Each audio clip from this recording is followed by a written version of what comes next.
We've got about 3 minutes left of trade. The S&P 500 is just negative as we approach the close. You can see from that chart we had some higher points. We got towards the lows in the last hour, but we've had a nice little climb into the close such that we're just below flat now on the S&P. If we look at the other indices, we've got the Dow down about 0.3. The Nasdaq is back into positive territory, but the Nasdaq was up over 0.5% at one point.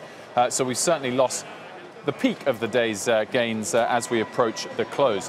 Sector performance for you, financials actually top, up 0.8%. A lot of actually European banks up higher, brought some of the US banks higher with them today on news of Brexit developments. Utilities, industrials, both up about 0.5%. Energy very much at the bottom, and healthcare staples also lower. On the point of energy, let's just show an oil price chart. We've got year to date for you because that really shows the scale of the pullback that we've seen in recent months. As you can see there, incredibly sharp since the highs in October. We're currently trading down 8% on the day, in and around that $55 a barrel level. Going to bring in Bob Pisani now to talk about what's been the focus for him. But as we do, the other focus for me, which is sterling intraday, on the news of that Brexit deal.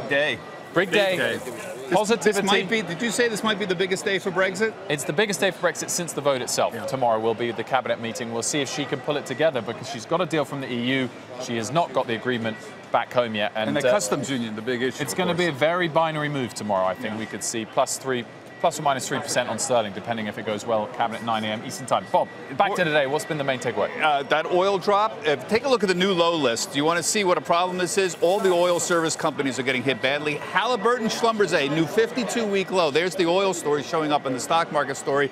Goldman Sachs, 52-week low, obviously, that Malaysia issue weighing on them. And Apple suppliers, Skyworks Solution, and Corbo, 52 weeks low. So if you look at the 52-week low list, you see a little microcosm what's going on. Oil problems, a little problem with specific company and Goldman, and Skyworks and Corbo, problem with the tech global slowdown issues overall. Otherwise, a good day for banks outside of Goldman. Outside of Goldman, yes, a good day. But yesterday, most of the big banks were still down. The big problem here is we've been noting the weakness in the Russell 2000. Small caps have been actually performing worse than technology stocks. They're down about 12%, excuse me, since the end of September.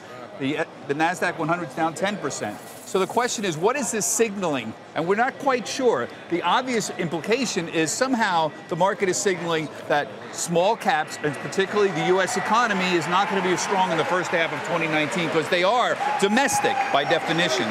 There's a lot of debate about whether it's sending an accurate signal. I have people who strongly disagree with that. The U.S. is still the place to invest, but there is a problem with that decline we've seen. And the dollar, of course, points to strengthen the economy, but it can hurt equities too, a sort of double whammy there. Ring the bell here at the big board. Johnson & Johnson, Forbes for their under 30 leaders list, ringing the bell at the NASDAQ. As we end the day, we are down 0.4% on the Dow. The S&P is down about 0.2%. That does it for the first hour. The closing bell.